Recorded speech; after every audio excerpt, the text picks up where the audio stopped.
Ya. Pak, kalau soal Ambalat Pak, ada Ya kita cari penyelesaian yang baik, yang damai, gitu. Ada itikat baik dari dua.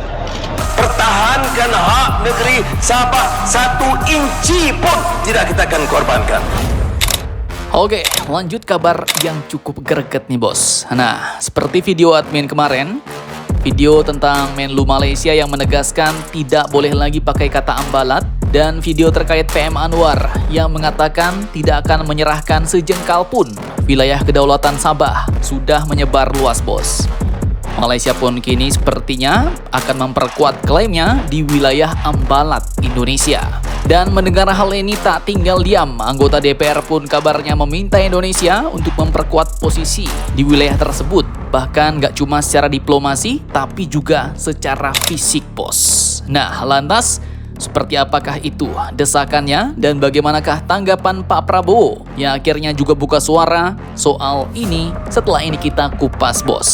Kemudian kabar kedua nanti datang dari jet-jet tempur Rafale yang akan datang ke Indonesia. Katanya terdiri dari berbagai tipe bos. Ada Rafale C dan Rafale B. Nah, Rafale seperti apakah itu? Tipe punya Indonesia dan versi apakah yang akan datang? Apakah F3R atau F4? Penasaran beritanya? Cus, mari kipas. Mari kita kupas berita lengkapnya satu per satu bosku. Oke, yang pertama datang dari Komisi 1 DPR bos. Jadi Komisi 1 ini membidangi pertahanan, luar negeri, komunikasi dan intelijen, yaitu pilar-pilar strategis yang menentukan posisi Indonesia di panggung global bos. Maka nggak heran ketika kedaulatan Indonesia atas wilayah ambalat kembali dipertanyakan oleh Malaysia, Komisi 1 ini pun tak tinggal diam. Nah, dikutip dari beberapa sumber berita berikut, Wakil Ketua Komisi 1 DPR, yaitu Bapak Dev Laksono, baru-baru ini akhirnya meminta pemerintah untuk memperkuat posisi Indonesia di ambalat bos, dalam menghadapi klaim Malaysia atas wilayah maritim ambalat, Blok ND6 dan ND7. Ini dia petanya. Tumpang tindih ya kan? Dimana menurutnya penguatan posisi Indonesia ini nggak cukup hanya mengandalkan diplomasi, tapi juga perlu disertai dengan kehadiran fisik. Jadi kehadiran nyata di lapangan bos, langsung di ambalat. Beliau pun mendorong pemerintah untuk mengokohkan kehadiran fisik dan simbolik Indonesia di wilayah yang kaya sumber daya minyak itu. Mulai dari patroli TNI Angkatan Laut, kemudian pembangunan fasilitas navigasi, hingga eksplorasi migas oleh Pertamina Hulu Energi. Semua harus diperkuat tegasnya. Di sisi lain, beliau pun tak menolak adanya kerjasama dengan Malaysia bos.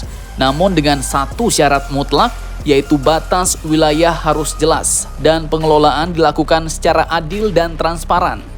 Pasalnya baginya ini bukan sekedar eksplorasi, tapi juga peneguhan kedaulatan. Komisi 1, ujarnya, akan terus mengawal isu ini agar tidak merugikan posisi Indonesia dalam forum internasional. Mantap, mantap, Jos. Kemudian sementara itu, suara tegas juga datang dari anggota Komisi 1 DPR, yaitu Ibu Amelia Anggraini bos. Ia menanggapi pernyataan Malaysia yang tak mau lagi menggunakan istilah ambalat.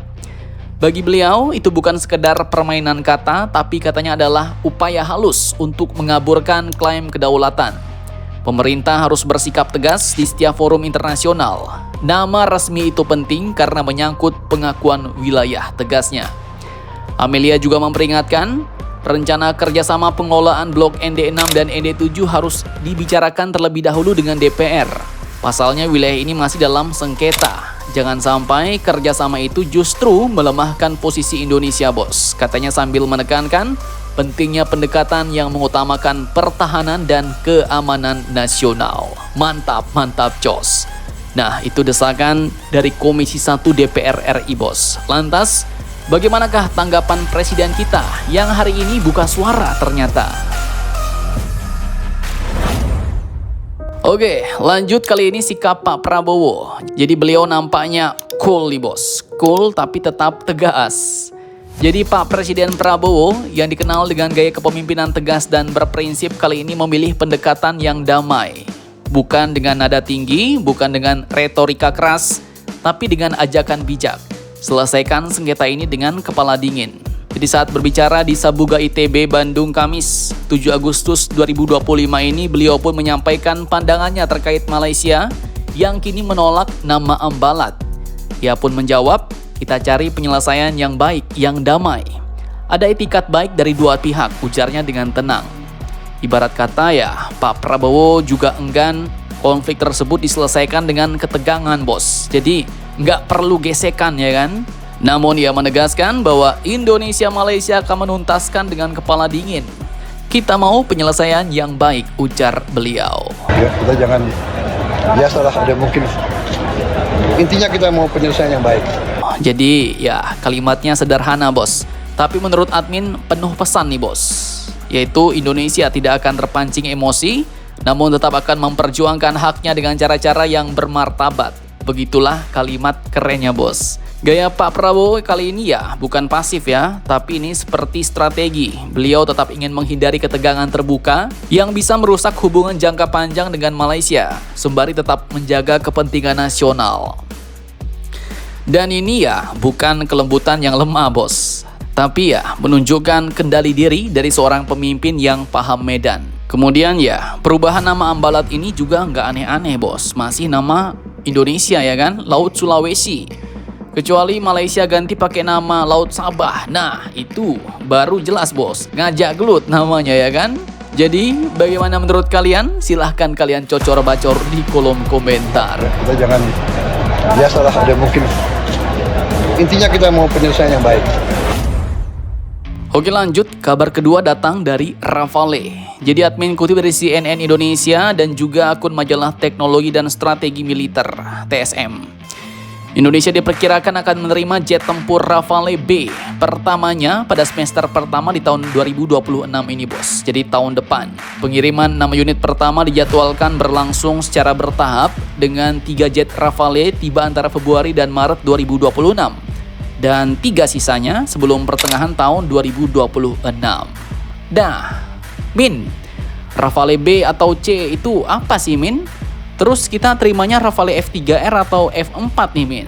Oke, jadi ini menurut keterangan bahwa pesawat Rafale yang akan diterima Indonesia itu mencakup varian Rafale C dan Rafale B. Jadi Rafale C itu yang 1 kursi dan Rafale B itu 2 kursi, bos. Kursi tandem. Jadi bedanya ya di jumlah pilot nanti. Dengan konfigurasi F3R awalnya. Jadi ini pesanan awal 6 unit tapi sudah dikonversi ke F4.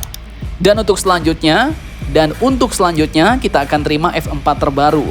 Sehingga dengan berita ini otomatis kita akan terima semua di versi F4, bos.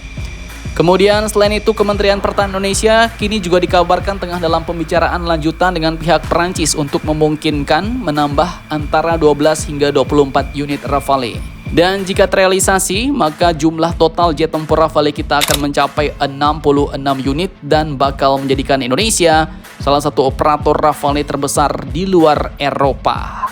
Jet-jet Rafale ini pun direncanakan akan menggantikan armada Hawk 100-200 yang sudah menua, serta memperkuat kehadiran TNI Angkatan Udara di Pangkalan Udara Pekanbaru dan Pontianak yang dekat dengan wilayah panas Laut Cina Selatan, Natuna, dan juga banyak perbatasan dengan negara-negara asing, bos. Mantap, mantap, jos. Jadi bagaimana menurut kalian tentang hal ini? Jangan lupa komentar, tetaplah kalian barbar dan jangan santuy terus. Demi Indonesia tangguh, salam Indomax Indo Magazines.